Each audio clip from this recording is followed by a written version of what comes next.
ഒരു മനുഷ്യന്റെ യഥാർത്ഥ സ്വഭാവം എവിടെ നിന്നാണ് അറിയാൻ കഴിയുക? തൻ്റെ വീട്ടിൽ നിന്ന്. നബി സല്ലല്ലാഹു അലൈഹി വസല്ലമ തങ്ങൾ പറയുന്നു, ഖൈറുക്കും ഖൈറുക്കും ലി അഹ്ലിഹി വ അന ഖൈറുക്കും ലി അഹ്ലി. നിങ്ങളിൽ ഏറ്റവും മികച്ചവൻ തൻ്റെ കുടുംബത്തോട് ഏറ്റവും നന്നായി പെരുമാറുന്നവൻ. ഞാനാണ് നിങ്ങളിൽ എൻ്റെ കുടുംബത്തോട് ഏറ്റവും നന്നായി പെരുമാറുന്നവൻ.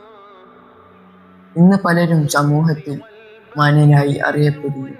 പക്ഷേ വീട്ടിൽ മാതാപിതാക്കളോടോ ഭാര്യയോടോ മക്കളോടോ സഹോദര സഹോദരിമാരോടോ നന്നായി പെരുമാറാൻ പലപ്പോഴും മറന്നു പോകുന്നു. നബി സല്ലല്ലാഹു അലൈഹി വസല്ലമ തങ്ങളുടെ ജീവിതം നമ്മളെ പഠിപ്പിക്കുന്നത് യഥാർത്ഥ മഹത്വം പൊതുജനങ്ങളുടെ കയ്യടിയല്ല, മറിച്ച് സ്വന്തം കുടുംബത്തിന്റെ ഹൃദയത്തിൽ നമുക്കുള്ള സ്ഥാനത്തെയാണ്.